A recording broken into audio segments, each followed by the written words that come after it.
Hey, it's Jeff Nelson from VegSource. Today we are joined by Dr. Peter Rogers. Welcome, Dr. Rogers. Dr. Rogers was at the top of his class at both Harvard and Stanford. He's got perfect board scores. He's a genius and one of the sharpest medical minds you'll ever hear. He's a relentless reader, a deep thinker, and his perspective on plant-based eating and health is unlike anyone else out there. And today he's talking about back pain and why most of what you've been told is wrong. From decades of reading spine MRIs, Dr. Rogers developed a theory of spinal degeneration that mainstream medicine has ignored, partly because it empowers patients instead of selling more surgeries, drugs, and injections.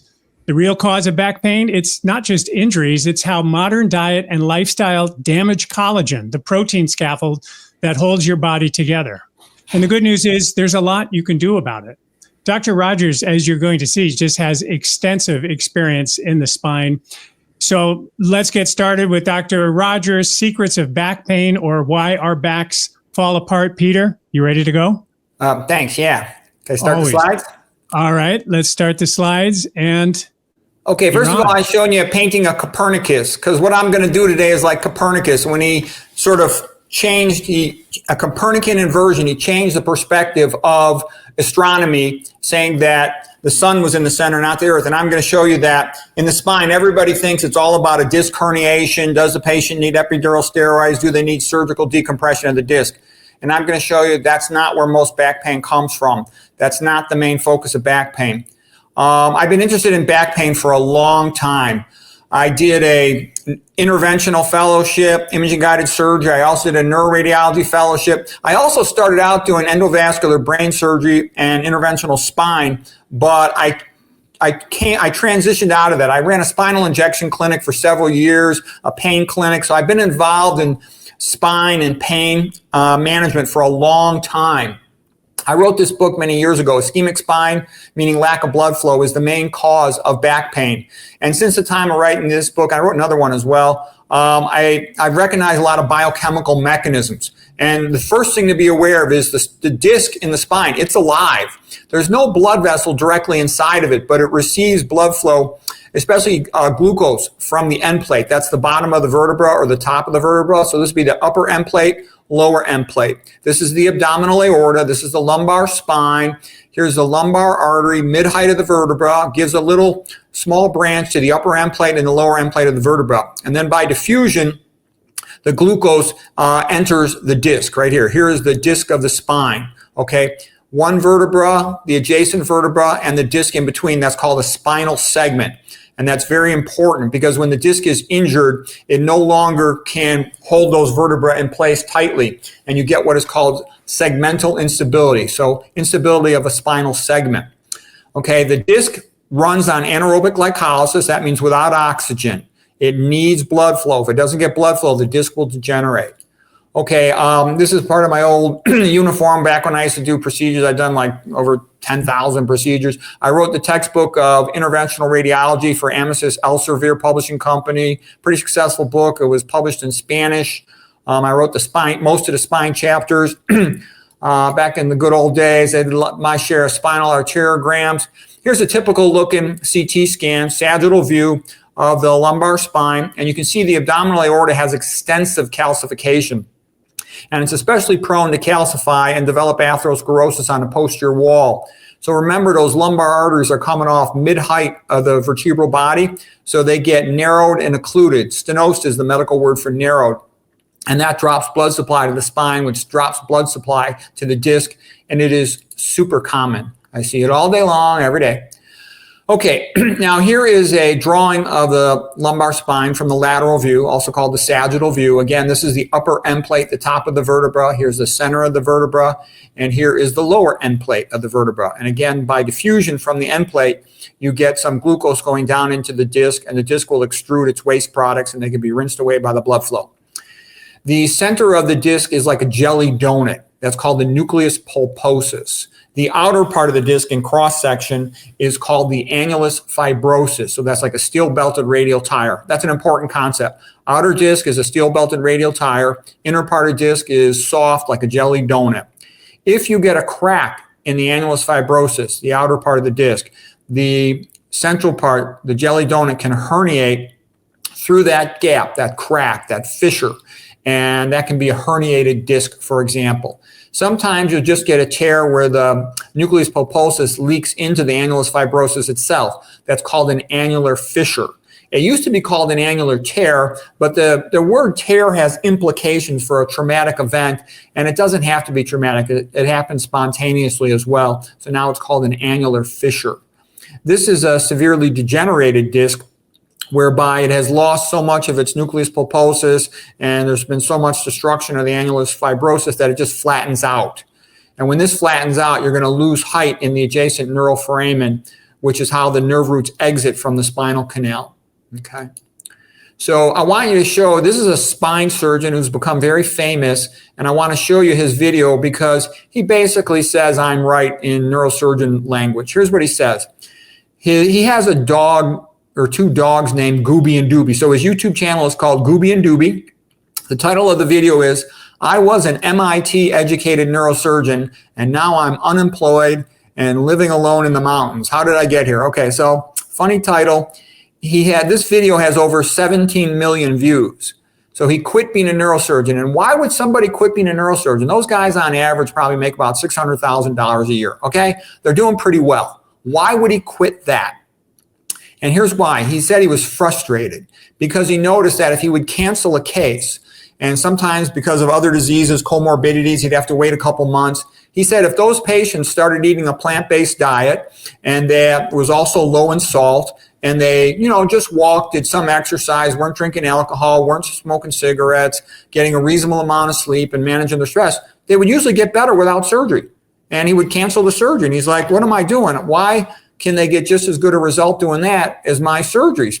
He also noticed sometimes he would do his surgery perfectly, but the patient wouldn't get better.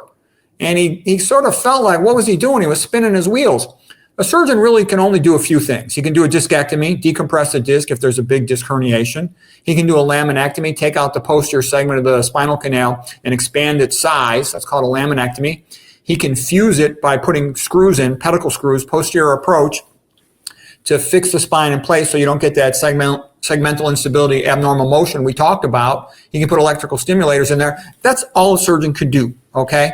And there's some people with congenitally narrow canals who end up with a compressed cord or compressed cauda equina who might really need surgery. There are some patients who really need surgery, but I'm going to show you why he had the experience he did because, the fellowship, most spine, it's based on the idea that disc herniation is where it's at in the spine. But it turns out there's something very different going on. So again, here's a simplified drawing. Abdominal aorta, lumbar artery, mid-height of the vertebral body, giving a twig to the upper end plate, a little twig, small branch to the lower end plate. That supplies the disc with the glucose it needs, okay? And now I'm going to flip this into the frontal projection. This is called the coronal projection. And this patient has scoliosis. This is adult onset scoliosis of the lumbar spine, meaning curvature of the lumbar spine. And the apex of the curve is facing towards the patient's right. You always know it's right because always imagine that the patient's feet are pushing towards you and you're walking into a room and their feet are pushing towards you. So this would be their right foot on this side. This would be their left foot on this side. So I'm looking at these things and, remember, I have a relatively unique background with all this experience working with arterial systems. And, I did tons of stents, thrombolysis, angioplasties, arteriograms, all of that stuff. And so I look at this and I'm like, well, gee, you occlude the lumbar artery here and you occlude the lumbar artery here, and then you will underperfuse the left side of the disc. So the left side of the disc degenerates more rapidly. The right side of the disc is still intact. Well, when you have accelerated degeneration of one side of the disc, then you get a curvature of the spine in the coronal plane. And there it is. That would be called a dextro. Dextro means right, dextroscoliosis. So there it is. There's your explanation for degenerative scoliosis. It's not idiopathic. Idiopathic means of unknown cause. It also means the doctor's an idiot and the patient's pathetic. Okay, now here's a lumbar spine MRI, relatively normal looking MRI, just so you can see what it looks like, okay? In MRI, there's two main categories of signal. There's T1 signal and T2 signal. And this is like saying, in the animal kingdom, there's plant kingdom and animal kingdom, okay? If you were talking about, zoology, all right? So for T1, fluid is dark. For T2 MRI, fluid is bright. And almost everything else in MRI is based on this. you can manipulate the sequence. Here's the fat, which is normally hyperintense, meaning bright on T1, and I could suppress the fat, then that would be a T1 fat sat. I could suppress the fat on a T2, that'd be a T2 fat sat. Okay, and so anyways, those are the major MRI signals. And what you can see here is all the vertebrae. This is lumbar vertebra 5, sacral vertebra number 1. You count upward, L5, L4, L3, L2, L1. They've all got similar heights, similar signal intensity. This is a normal looking lumbar spine MRI. The discs get a little bit bigger progressively as you go down, so they're normal in height. Okay, on this one, on the T2 sequence, you could say, well, you know, the L3, 4, 4, 5 disc is a little bit dried out, a little bit desiccated, but no big deal. A normal disc kind of looks like a hamburger. So the whiter, brighter part would be the upper bun, lower bun, and then the nucleus pulposus in the center being a little more hypointense, you know, intermediate, lower in signal. Okay, so these are a little bit dried out, a little desiccated, no big deal. That would be very minor degenerative disc disease. Okay, and what I'm going to try to say to you is one of the reasons why I've been so much able to think of new ways to understand disease and pathophysiology is because I have this understanding of nutrition and biochemistry. And if you think about it, it becomes relatively obvious, okay? Like, you know, Arthur Koestler had said, the reason why a lot of discoveries seem so simple in retrospect is because they had initially to overcome their misconceptions. Everybody knows the heart is damaged by a lack of blood flow. Everybody knows the Johnson is damaged by a lack of blood flow. The brain is damaged by the lack of blood flow. And the people who studied it know the same thing happens in the eyes, the same thing happens in the hearing pathway. And guess what? It happens everywhere else in the body. So why wouldn't it happen in the spine? Of course it does. So the same high-fat diets that cause atherosclerosis to the heart and the brain and everywhere else, they do it to the spine too. This was rather obvious to me because I studied all those things extensively. Now, when you have a disc going straight back and within the confines of the upper and lower disc margins, that's called a protrusion. That's the fancy word for a small disc herniation. Extrusion is the fancy word for a big disc herniation. These are almost like code words also that a neuroradiologist says to a neurosurgeon so he has a better idea, does he need to do surgery or not. Okay, so extrusion means it extends above the level of the vertebral body. So it's going up here, this would be upward extension, and it has downward extension here. A lot of fat people also have excessive amounts of fat in their spinal canal. That's called epidural, in the epidural space, lipomatosis, you know, lipoma is fat. So fat accumulation will also potentially compress the dural sac, the neural elements. You can herniate a disc into the vertebral body itself. That's called a Schmorl's node. Those will often be painful for a couple of weeks and then go away. Nobody operates on those, but you'll often hear that term, incidental Schmorl's node.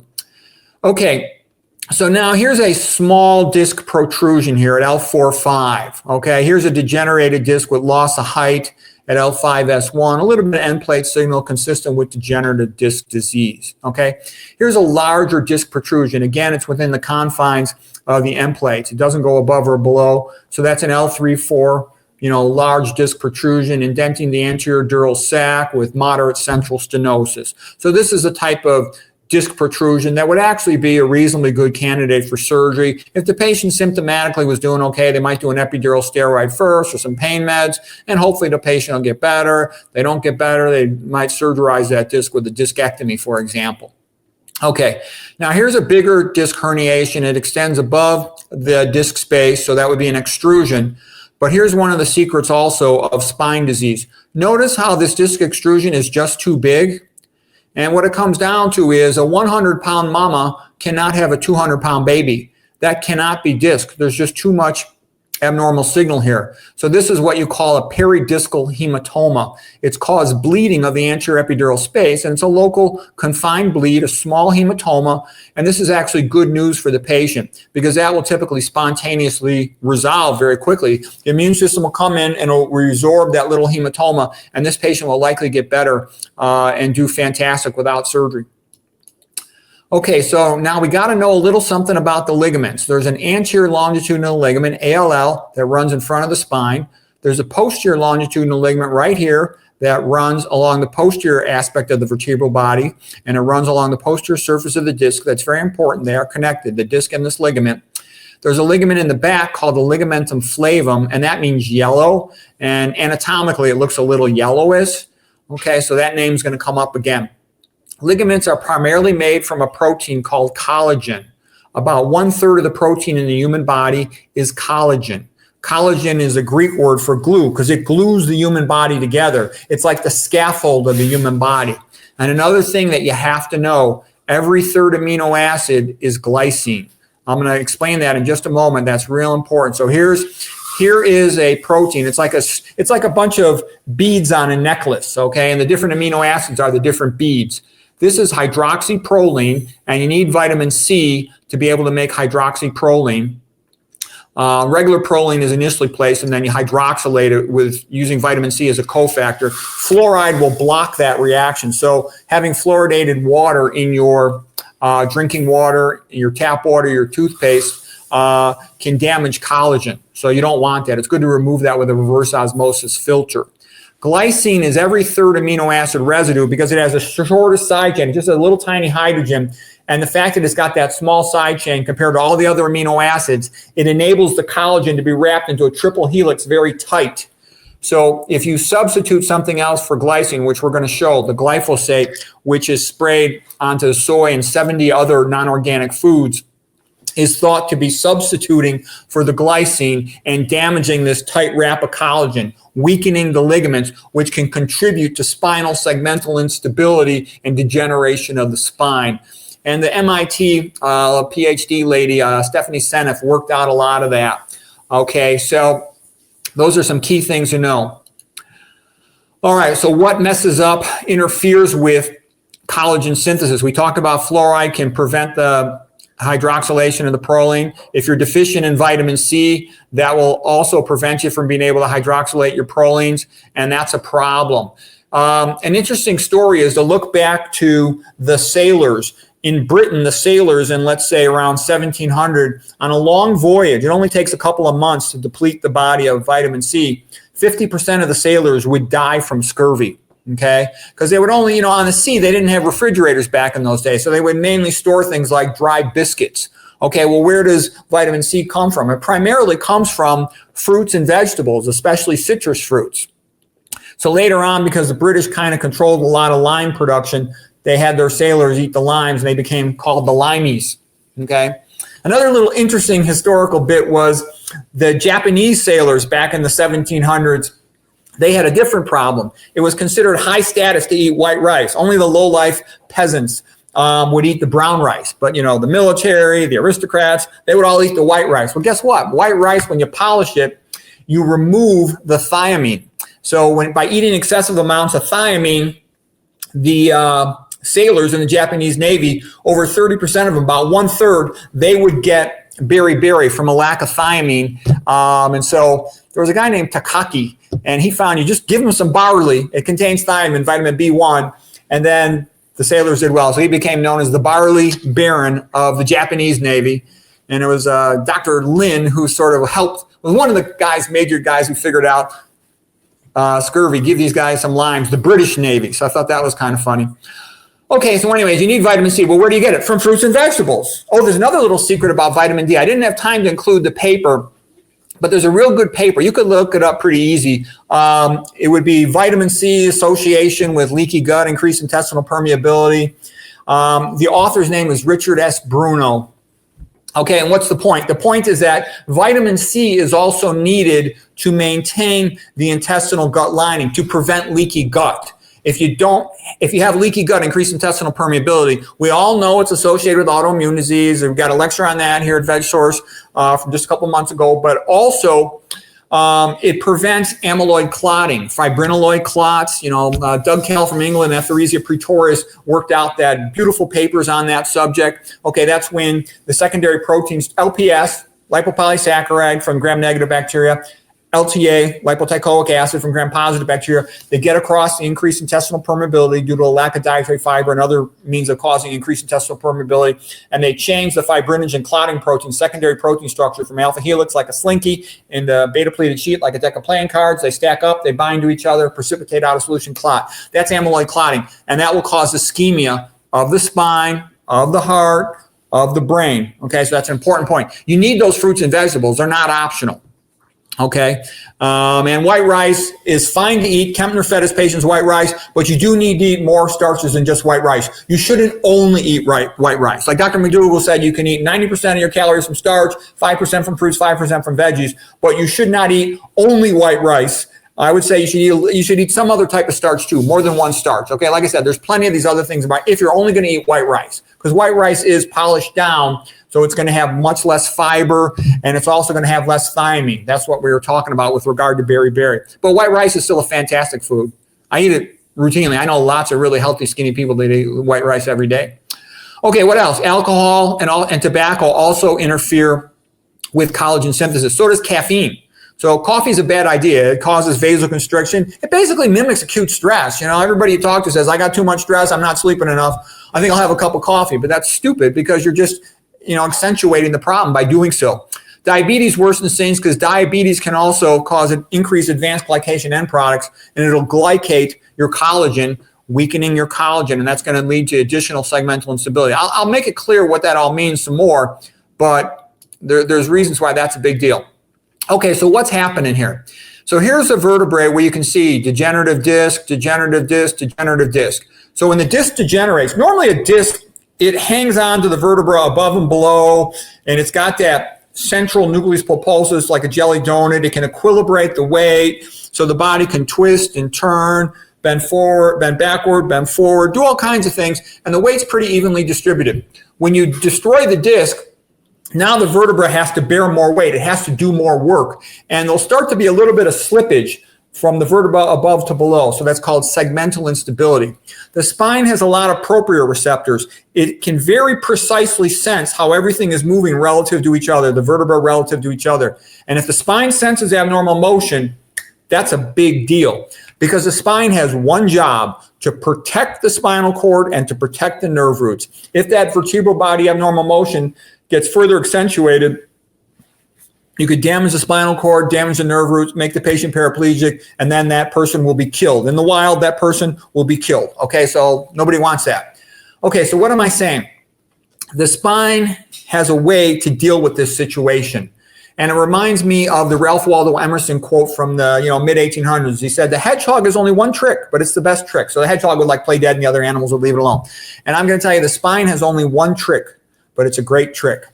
When the spine senses segmental instability, like let's say at this level, L4-5, it will start growing a bone spur from below, and the vertebra above will start growing a bone spur. They'll grow down towards each other until they connect, and then they will fuse like the transcontinental railroad, and that will lock those two vertebrae together so they no longer move. So that will cure your segmental instability.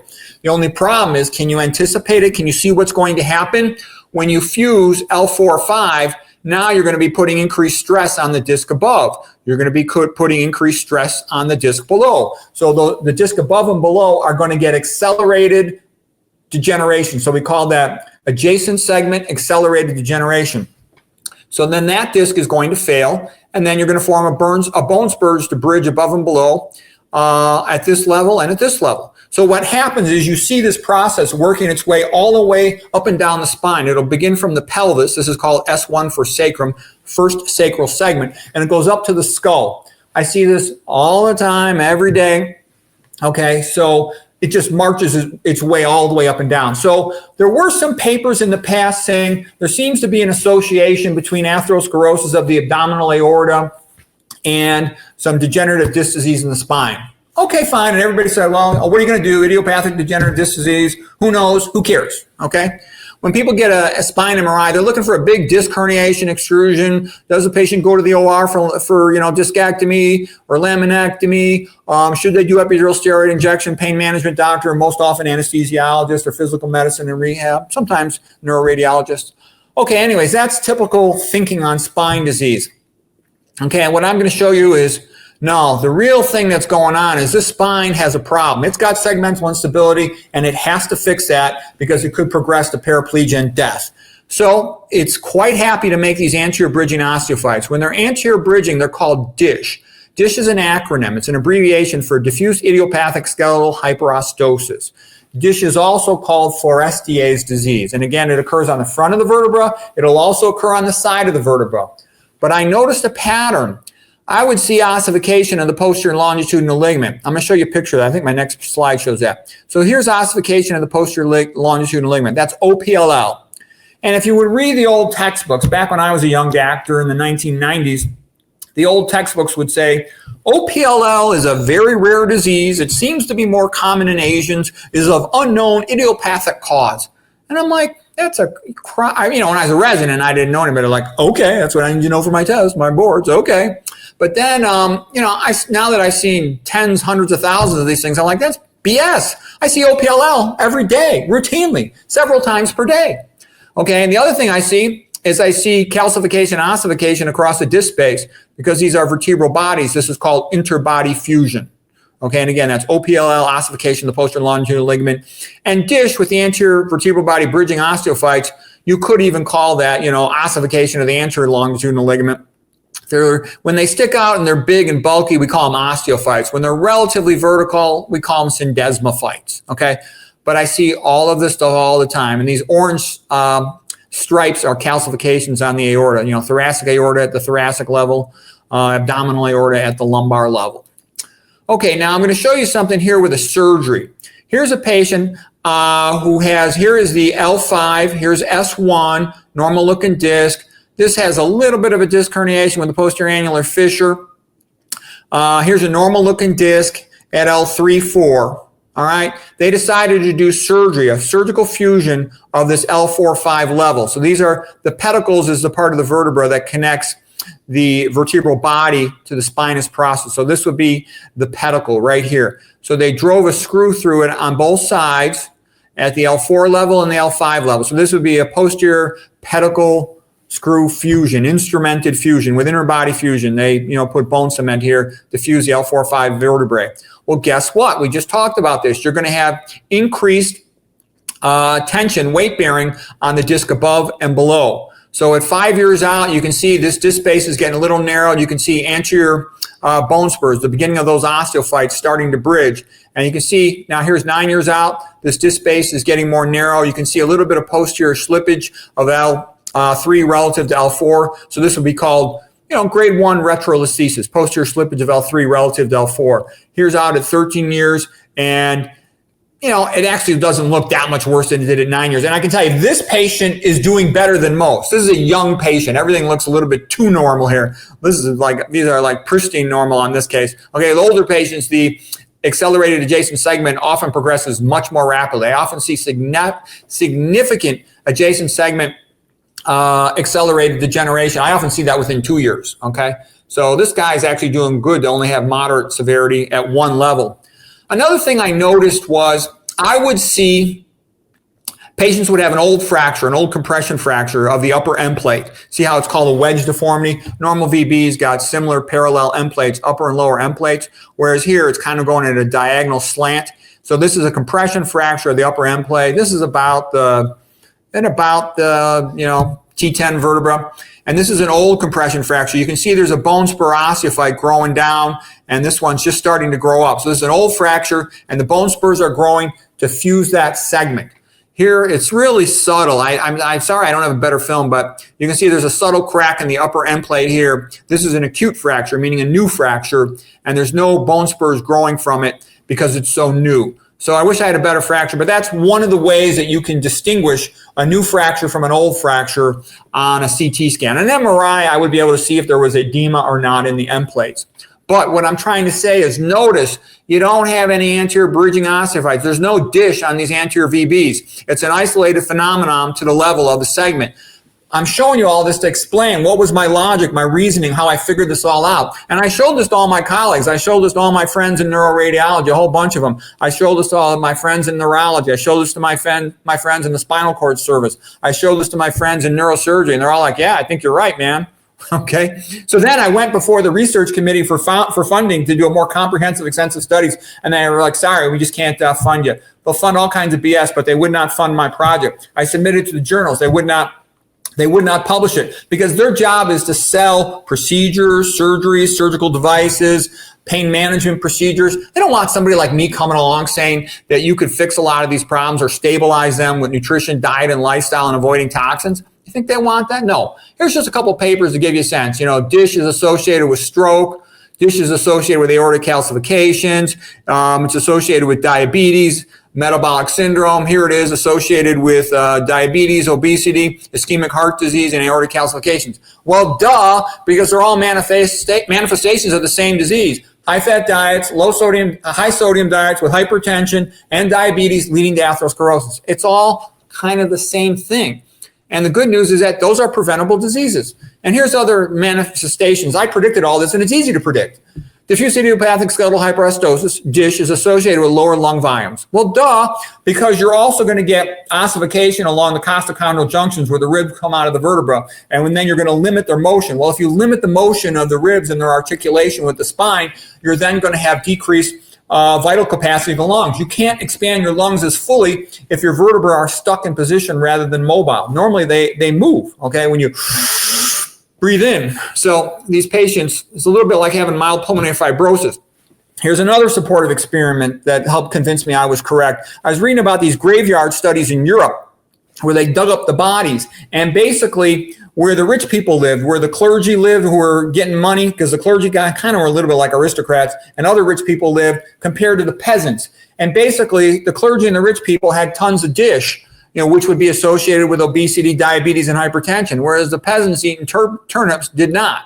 Okay, so here's some of the, the cadaver specimens. You can see these vertebrae have a bony fusion, so that's an interbody fusion. You can see there's anterior bridging osteophytes here, so that's DISH, diffuse idiopathic skeletal hyperostosis, Forestier's disease. So there it is, another example. Now here's a little bit more complicated, more of the same of what we've just been talking about. Degenerative disc will also sometimes develop what's called a vacuum phenomenon, and this is gas, because this is a CAT scan, so it's based on density. Gas is the lowest density, so you see nothing there. It's a vacuum effect. It's empty space, and that's called gaseous DDD, degenerative disc disease. And then you can see at the level of degenerative disc disease, there's segmental instability, and the spine is forming these bridging osteophytes that are going to grow together. So you're in the early phase of DISH on this level. Okay, here these osteophytes on this image have grown together and they started to fuse. Again, you got your atherosclerotic calcified aorta. At this level, the disc has failed so severely that you're now developing IBF, interbody fusion. Okay, fusing these two vertebrae together. You'll notice it's a little more subtle, but there's ossification of the posterior longitudinal ligament at this level at L3-4. Also at L4-5, it's subtle, but it's there. Okay, 5-4-3-2-1.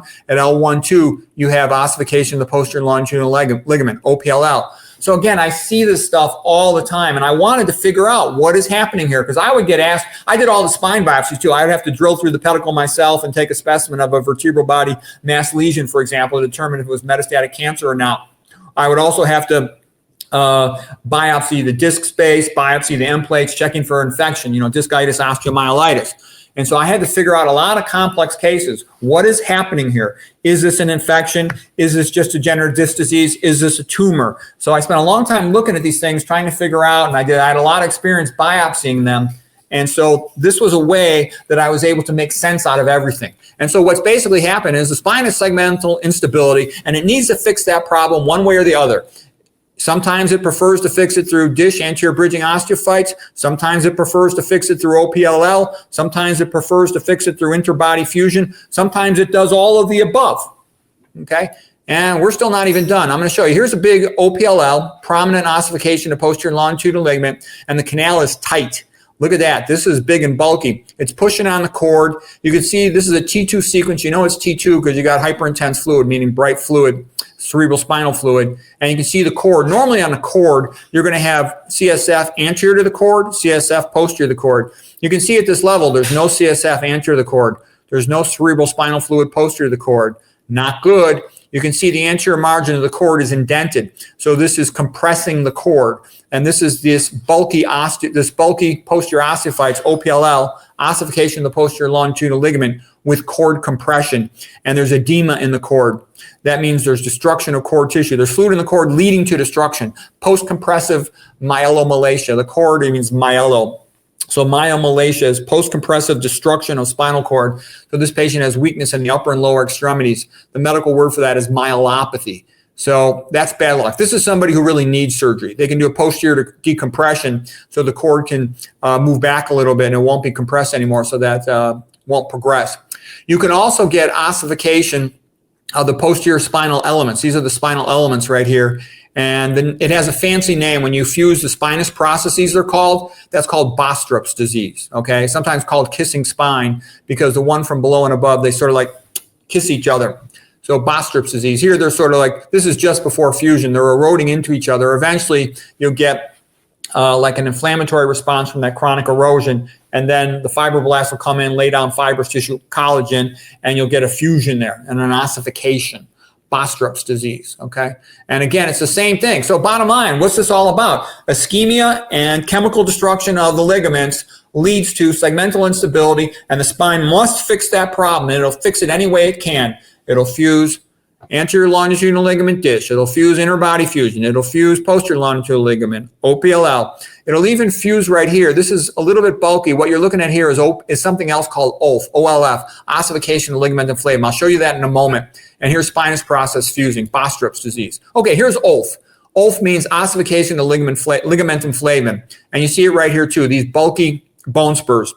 Here's what it looks like on an axial image. So an axial image is like you're cutting through the spine transversely, like you're slicing a loaf of bread. If this was a loaf of bread, slicing it in the axial plane, that's this image right here, transversely. This right here is sagittal. Sagittal would be like the cut from side to side. And that's what we're looking at here. Sagittal view is also a lateral view. So you can transpose this in your mind's eye. This goes to this, because this is posterior, right? Here's the vertebral body. Here's the facet. Spinous process would be projecting posteriorly. So that's the ligamentum flavum right there. And here it is on an axial image. And if anybody's got a real careful eye, they might also notice we've got OPLL down here. See the OPLL, ossification of posterior longitudinal ligament along the posterior disc space where the disc is fused to that posterior longitudinal ligament. So all of that stuff is going to contribute to central stenosis of the spinal canal. And these are all manifestations of degenerative spine disease. Okay, and then now we're going to start getting into a little bit of the biochemical stuff. Fluoride interferes with collagen synthesis, and you will get something called skeletal fluorosis.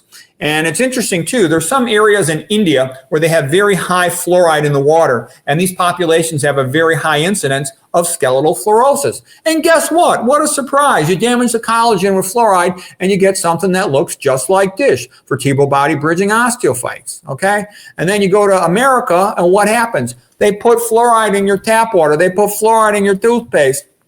And so people are having some fluoride contributing to all these problems. Fluoride is the most, I think I got a picture of it, the most electronegative element in the body, okay? There's been several good books about it. Most people in America don't even know this. I go to the grocery store and I see that about 95% of the toothpaste all have fluoride in them. I'm like, oh God, it's so sad. The American public is so stupid and ignorant. They don't even know something as basic as fluoride. It's rat poison, okay? It lowers IQ. Why do you think all these psychiatric medications have fluoride in them, like Prozac? What's its other name? Fluoxetine. That's for the fluoride, because it binds real tightly. It replaces the hydrogen, and it hangs on so tight, it decreases the polarity of the molecule, making it less charged, and that facilitates crossing the blood-brain barrier. So that's why they stick it on all these things. Why do you think they put it on fluoroquinolone antibiotics? To traverse the blood-brain barrier, the blood-testicular barrier, okay? They'll also traverse the blood-retinal barrier. That's how you get it into those spaces difficult to treat with infections, those fluoroquinolone antibiotics. Wonderful medication. It's got fluoride on there, and guess what? It's a mitochondrial inhibitor too. Big surprise. Fluoride binds to albumin, which is also in your tap water, theoretically as a clearing agent, but it forms a complex with aluminum to increase traversal across your gut barrier and across your blood-brain barrier, and associated with cognitive decline. Isn't that wonderful? Make you nice and docile and stupid. Okay, anterior bridging osteophytes of skeletal fluorosis, looking just like dish. Okay, here's fluoride, the element itself, and it has an unpaired electron in its outer orbital, so it's a free radical. And it really wants to complete its octet, meaning have 8 electrons in its outer orbital. That'll increase its stability. So it wants to grab an electron. And one definition of a pathogen can be something that wants to steal an electron. Well, of all the thieves in the world, fluoride is the most aggressive thief in the world to steal electrons. Here it is in the periodic table of elements. It has the highest position in the upper aspect of the chart to have the highest electronegativity. Electronegativity means the desire to steal electrons. Fluoride is the most aggressive. This vertical column of elements are the halogens, and all of them kill stuff. Every single one of them is a killer. Fluoride is rat poison, okay? It kills bacteria. That's why they put it in toothpaste too, but they shouldn't be putting it in toothpaste because it also kills your own cells. Okay, chloride, they put it in water to sanitize the water, okay? Bromine, they use that to sanitize pools. Chlorine's used to sanitize pools. Iodine used to be the standard surgical prep. Now they tend to use chloroprep instead. Okay, but all of these halogens are killers. Yes, we do need a little bit of iodine for our thyroids, not much, okay? All right, so anyways, but remember that fluoride steals electrons and it does not give them back. It is a very, very aggressive molecule. These are the noble gases far over here. All right, so just, skeletal fluorosis. It'll cause OPLL. It'll cause all these other problems too. It'll damage your teeth. All right, we talked about the advanced glycation end products from diabetes. They'll also bind to collagen. They'll damage your collagen. You can get them from eating too. So there's dietary advanced glycation end products, which you get in high protein foods, high fat foods, your animal foods, your fried foods, okay? And you also have an increased amount of those in nuts and seeds. So again, I'm not a big fan of all this hype about nuts and seeds. They're high in fat and they're high in advanced glycation end products. Okay, we talked about all these things, alcohol, caffeine, cigarette smoke, fluoride, all these things disrupting collagen. More about skeletal fluorosis.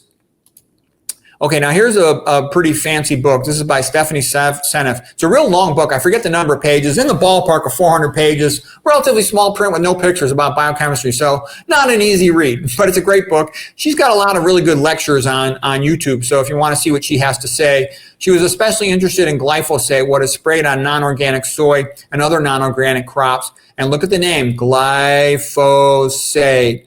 What does that remind you of? Glycine phosphate. It's used as a herbicide, weed killer. And the thought was, well, it wouldn't affect humans. So here's glycine. Every amino acid, it's shaped like a cross, like Christ on the cross, okay? On the one hand, you got a carboxylic acid. Right here's the carboxylic acid. On the other hand, you got an amino group. The head is H for the head. This is a normal amino acid, all right? And then where the legs would come down, that would be the side group, the R group. And it's the only variable. And the smallest thing you can put right there would be a glycine having a hydrogen. Glyphosate sticks in a phosphate, all right? And because it sticks in a phosphate, it's bigger and bulkier than glycine, but it's like a Trojan horse. The work of Seneff and colleagues indicates that it's substituting for glycine. So what if glyphosate could insert itself into proteins during protein synthesis? Uh-oh. So for example, you'll often have glycine in the active site of an enzyme. It's called the enzyme pocket, and it'll be a certain size just right so the substrate can come into the pocket and the enzyme can bind to it and cause a reaction to happen. So there'll be two substrates, for example, and they fit into the pocket, they're held close to each other, the reaction occurs.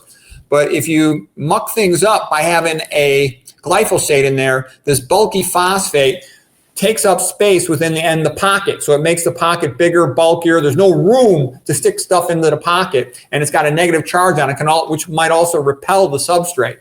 So it messes things up, and it appears to be doing the same thing in collagen, substituting for the glycine and disrupting the structure of collagen, which will weaken the ligaments, and then the spine will have to compensate by fusing itself either on the side, across the body, across the posterior longitudinal ligament, across the ligamentum flavum. Okay, so what happens to these poor patients? All right, they become progressively stiffer in their spine, and their back hurts from the stiffness. They don't exercise as much. Now the muscles get weak. So now they've got the worst of two worlds. They're weak. Their bones are brittle. They don't exercise much. Their bones are osteoporotic. Same patients tend to have coronary heart disease. This guy's got a pacemaker here. And you see these bulky bridging osteophytes, dish type here. And one of the things you notice, it's real subtle, but if you look carefully at this vertebra, you'll see there's more mineralization posteriorly, and there's relatively little mineralization anteriorly. So that's called stress shielding. Notice that the osteophytes in the anterior vertebral body is very sclerotic, very white, very dense. It's more mineralized. Okay, so what am I talking about? There's something called the Wolff-Parkinson-White law of bone mineralization. The more weight that a bone has to bear, that it has to support, the more mineralized it gets, the more ossified it gets, the harder it gets. However, these bridging osteophytes are starting to take over the job of weight bearing, and the VB, the vertebral body, is getting lazy and it's osteoporotic. Notice how this is not very dense, but this is very dense. Right here is all dense, whereas this is relatively loosened. Well, these poor guys, and I've seen them. I see one of these about once every 3 months. They're getting, it could be something as simple as they're getting up from their motorized scooter, because they often have motorized scooters or they walk with walkers, and they go into a chair and they fall back, okay, and they get a hyperextension injury mechanism. And the plane of force, the vector, finds its way right in between an osteophyte through the osteoporotic bone, and it will cut sometimes all the way through the posterior elements, through the lamina, through the spinous process, interspinous ligament, supraspinous ligament. It'll just tear the spine, and these patients will become paraplegic. So it snaps like a piece of chalk, and that's what it's called, chalk stick fracture.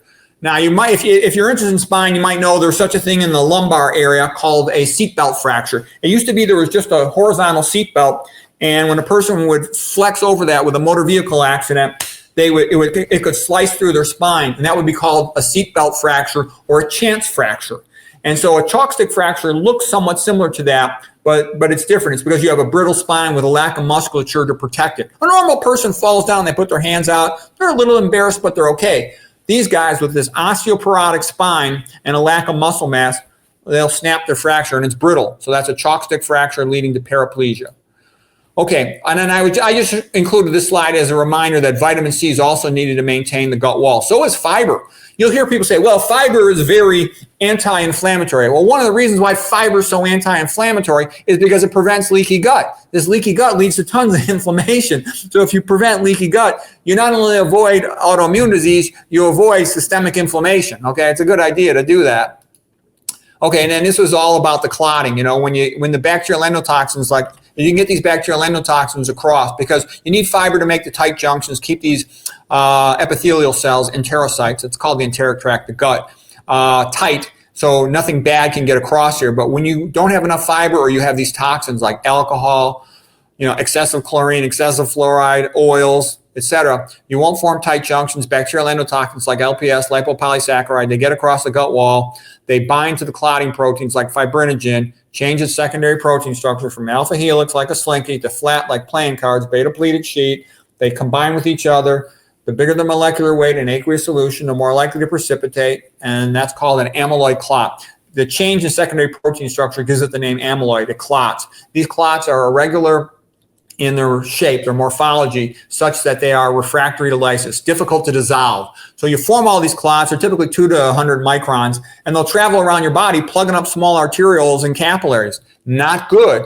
That's why somebody can have cardiac chest pain, go and get a cardiac cath and have clean coronaries. They'll go, had a normal cath. I don't know why he's got cardiac chest pain. Well, maybe he's plugging up his microvasculature in the left ventricle with these amyloid clots. Okay, that's called microvascular angina. You could also call it like ANOVA. You could have it angina with non-obstructive coronary artery disease. Okay, so you don't want that. It's also called coronary syndrome X. So the question is, what do? And it's just like the Super Mario Brothers video game.